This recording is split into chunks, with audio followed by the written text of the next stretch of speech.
शाम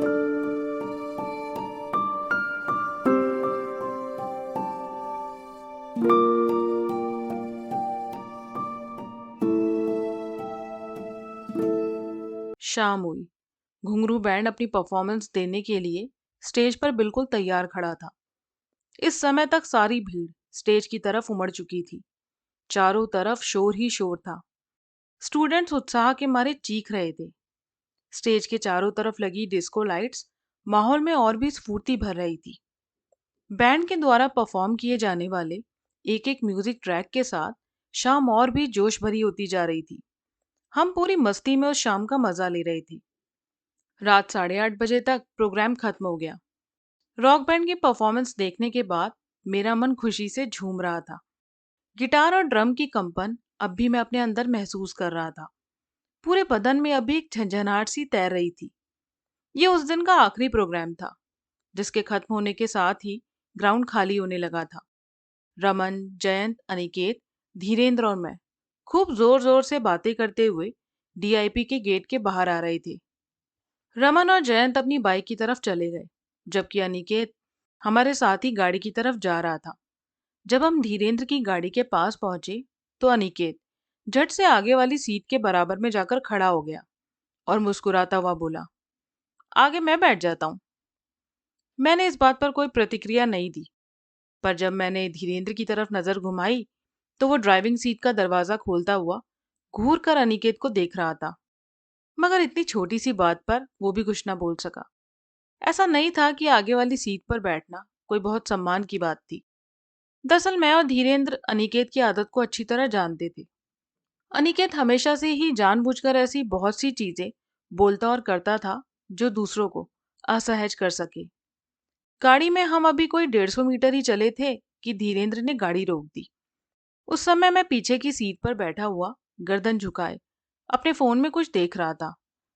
अरे क्या हुआ? मैंने गर्दन उठाकर कहा। तब तक धीरेन्द्र अपनी सीट बेल्ट खोल रहा था। उसने गाड़ी से बाहर जाने के लिए गेट खोला तो मैं बोला, कहाँ जा रहा है? रुको जरा। इतना कहकर वो गाड़ी से उतर गया। मैंने बाहर की तरफ देखा तो धीरेन्द्र बस स्टॉप की तरफ जा रहा था। सड़क पर लगी बड़ी सी मर्क्यूरी लाइट की वजह से वहां हर चीज बहुत साफ दिख रही थी। वो बस स्टॉप पर खड़ी एक लड़की से बातें करने लगा। मैंने आंखों को सिकोड़ते हुए अपनी पुतलियों का फोकस थोड़ा बढ़ाया और लड़की के चेहरे को ध्यान से देखने लगा। चेहरा पहचानते ही मेरी आंखें एकदम से जलाए गए 100 वाट के बल्ब की तरह चौंक कर फैल गई। ये तो वही लड़की थी जिसे मैंने उस दिन पार्टी में और फिर आज डीआईपी के ग्राउंड में देखा था। ये किस लड़की से बतिया रहा है? अनिकेत अपनी निगाह बस स्टैंड पर बांधे हुए बोला। मुझे क्या मालूम, मैंने कंधे उचकाते हुए जवाब दिया। अगले ही पल धीरेन्द्र उस लड़की के साथ गाड़ी की तरफ बढ़ा चला आ रहा था। जैसे ही दोनों गाड़ी के पास पहुंचे तो धीरेन्द्र ने पीछे की सीट की तरफ इशारा किया और बोला, जाओ पीछे बैठ जाओ।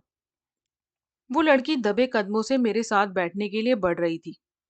मेरे मन में पता नहीं क्यों एक अजीब सी गुदगुदी और संकोच सा हुआ। हाय, अनिकेत ने उसके बैठते ही पीछे की तरफ देखकर अपनी नकली मुस्कान के साथ कहा। हेलो, उसने अपना बैग हम दोनों के बीच सीट पर टिकाते हुए कहा। ना जाने क्यों मैंने निगाह उसकी तरफ नहीं उठाई और खिड़की के बाहर देखने लगा। ऐसा नहीं था कि मुझे उसका गाड़ी में आकर बैठना बुरा लगा था। दरअसल मुझे तब तक लड़कियों के साथ ज्यादा बातचीत की आदत नहीं थी। हो सकता है उसी झिझक में मैंने ऐसा किया होगा। कुछ देर तक किसी ने कुछ नहीं कहा। फिर अनिकेत मुस्कुराता हुआ बोला, यार धीरेन्द्र, इंट्रो तो करा हम लोगों का। उसकी जरूरत नहीं है, धीरेन्द्र ने बड़े कठोर शब्दों में निगाह सड़क की तरफ रखते हुए जवाब दिया। धीरेन्द्र के ऐसे रूखे जवाब से अपनी किरकिरी होते देख अनिकेत चुप हो गया। कुछ देर में धीरेन्द्र ने अनिकेत को पटेल चौक मेट्रो स्टेशन पर उतार दिया। अनिकेत की गाड़ी से उतरते ही धीरेन्द्र शीशे में झांककर पीछे उस लड़की की तरफ देखता हुआ बोला, हे नेहा, ये मेरा बेस्ट फ्रेंड आकाश है।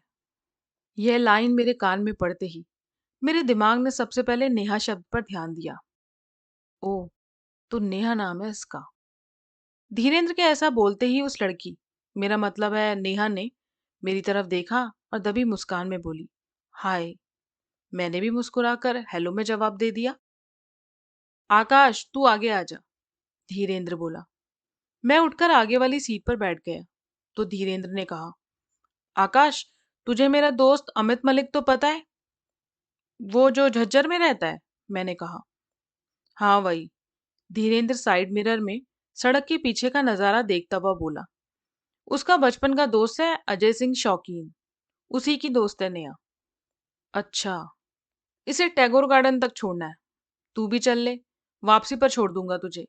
मैं इतनी दूर से बोर होते हुए अकेला नहीं आना चाहता, धीरेन्द्र विनती भरे स्वर में बोला।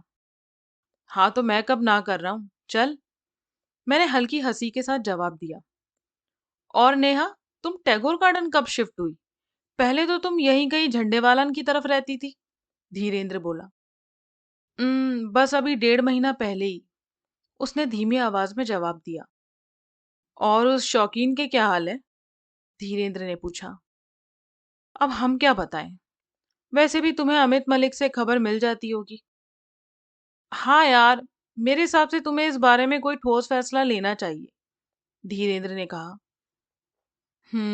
वो बोली। उन दोनों की बातें सुनते समय मेरे मन में एक ही बात आई कि ये दोनों किस फैसले के बारे में बात कर रहे हैं। तब मैंने मन ही मन सोचा कि नेहा के गाड़ी से उतरने के बाद धीरेन्द्र से जरूर पूछूंगा। इसके बाद धीरेन्द्र मेरे साथ कॉलेज के एक प्रोजेक्ट के बारे में बात करने लगा और इन्हीं बातों में हम टैगोर गार्डन पहुंच गए। हमने नेहा को एक बिल्डिंग के गेट पर उतारा और चले आए।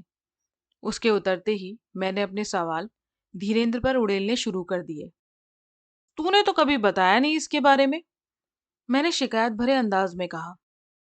यार, ये मेरे दोस्त की गर्लफ्रेंड है, तो मैं इसका जिक्र क्यों करूंगा? दरअसल मेरी भी इससे सिर्फ 2 या 3 बार मुलाकात हुई है, वो भी अमित मलिक की दी हुई पार्टियों में। ये उसी की दोस्त है जो शौकीन उस दिन मेरी बर्थडे पार्टी पर आया था, धीरेन्द्र कार का एयर कंडीशनर बंद करता हुआ बोला, जिसकी वजह से कार के अंदर बेमौसम ठंड का एहसास हो रहा था। हाँ, और उस जानवर ने इस बेचारी के बाल भी खींच दिए भरी पार्टी में। वो तो शुक्र है मस्ती में नाचते लड़के लड़कियों ने उसके बदसलूकी देखी नहीं, बेचारी शर्म से पानी पानी हो गई थी, मैंने झुंझलाकर कहा, जैसे मेरे अंदर इस बात को लेकर कोई गुस्सा हो। ये कोई खास बात नहीं है, वो अक्सर इसको थप्पड़ पर थप्पड़ मार देता है, और वो भी किसी के भी सामने, कई बार तो बीच सड़क पर ही। अमित बताता है मुझे। तो फिर ये उस गधे को क्यों झेल रही है? कोई पैसे वैसे का चक्कर तो नहीं, मैंने असमंजस भरे भावों के साथ पूछा। इतना तो मुझे भी नहीं मालूम, धीरेन्द्र ने होंठ पिचकाए। कुछ देर में धीरेन्द्र ने मुझे मेरे घर के नीचे उतारा और चला गया। घर की तरफ बढ़ते हुए मेरे मन में धीरेन्द्र की बताई हुई बातें ही चल रही थी। मेरा मन नेहा का सच जानकर हैरान था। मैं खुद को ये बात समझा ही नहीं पा रहा था कि दुनिया में ऐसा भी होता होगा। आजकल के जमाने में कोई लड़की इतनी बेचारी कैसे हो सकती है जो इस तरह के लड़के को झेल रही है। उस समय मेरा दिमाग दो पल्लों के बीच झूल रहा था कि या तो वो लड़की पैसे के लालच में उस लड़के के साथ है, क्योंकि धीरेन्द्र के झज्जर वाले सभी दोस्तों को मैं अच्छी तरह जानता था, सब एक से एक पैसे वाले थे। और उस अजय सिंह शौकीन को तो मैंने भी देखा था, उसके पहनावे से मुझे भी यही लगा था कि वो भी पैसे वाला होगा। मगर अगले ही पल मुझे उस नेहा का चेहरा याद आया, जिसे याद करके मेरा यह ख्याल मुझे खुद को ही गलत लगने लगा, क्योंकि चेहरे से वो मुझे बिल्कुल भोली सी, मासूम सी, सीधी सादी लड़की लगी। इन सब बातों से मुझे इतनी बेचैनी हुई कि मन कर रहा था कि अभी जाकर उस लड़की से पूछूं, तुम्हारी कोई मजबूरी है या तुम्हें सच में उस सिरफिरे आदमी से प्यार है? ऊपर पहुंचकर मैं डोरबेल बजाने ही वाला था कि मेरा हाथ रुक गया और मैं दोबारा नीचे उतर आया। नीचे आकर मैंने धीरेन्द्र को फोन मिलाया। आकाश, क्या हुआ? उसने पूछा। यार धीरेन्द्र, मुझे उस नेहा का नंबर चाहिए। आकाश, तू पागल तो नहीं हो गया? तुझे क्या करना है? वो बौखलाकर बोला। मुझे तो ये हैरत हो रही है कि तू जानता है कि वो लड़की उस लड़के के साथ क्या झेल रही है, तब भी तूने कभी इसकी वजह जानने की कोशिश नहीं की, मैंने झुंझलाकर कहा। तेरा दिमाग खराब हो गया है, मैं किसी के मामले में क्यों घुसूं? उसने दृढ़ता से कहा। अरे, इंसानियत नाम की भी तो कोई चीज होती है। सोच, अगर हमारी कोई जानने वाली होती तो क्या तब भी तू कुछ नहीं सोचता? देख, मैं ये नहीं कह रहा कि तू सजय सिंह शौकीन को पीटने चला जा। मैं सिर्फ ये कह रहा हूं कि एक बार उस लड़की से पूछ तो सही कि ऐसा क्या है जो ये सब सहन कर रही है। क्या पता ये उसकी कोई मजबूरी हो, क्योंकि कोई उसकी मदद करने वाला है ही नहीं। ओह आकाश, तूने तो मुझे उलझन में डाल दिया। धीरेन्द्र ने गहरी सांस लेते हुए कहा। यार, दिल में जो इंसानियत है उसको मरने नहीं देना चाहिए। मैंने आवाज को थोड़ा भारी करके कहा। यार, मगर मेरे पास उस नेहा का कोई फोन नंबर नहीं है, और मैं अमित से मांगूंगा नहीं, क्योंकि मैं नहीं चाहता कि वो ये जरा भी जाने कि हम किसी की निजी जिंदगी में बिन बुलाए घुस रहे हैं। तो ठीक है, तू सोच ले कि उसके साथ कैसे कांटेक्ट किया जाए। इतना कहकर मैं ऊपर चला आया। अगले दिन कॉलेज के गार्डन में बैठे हुए धीरेन्द्र बोला, यार मैंने रात को सोचा है कि आज शाम उसकी बिल्डिंग के नीचे जाकर हम उससे मिलने की कोशिश कर सकते हैं। धीरेन्द्र बेध्यानी में ग्राउंड की घास के तिनके तोड़ता हुआ बोला, पर यार शाम को तो मुझे एजेंसी जाना होता है। मैं बेचारी सी सूरत बनाकर बोला, तो फिर इतवार को चल, वो भी सुबह 10-11 बजे तक, ताकि वो हमें घर पर मिल ही जाए। इतवार को ठीक 11:15 बजे हम नेहा की बिल्डिंग के नीचे पहुंच गए। नीचे गेट पर बैठे गार्ड से हमने नेहा का घर पूछा, तो उसने दूसरी मंजिल पर जाने को कहा। डोरबेल धीरेन्द्र ने बजाई तो अंदर से आवाज आई, आते हैं। अगले मिनट दरवाजा खुला और नेहा हमारे सामने खड़ी थी।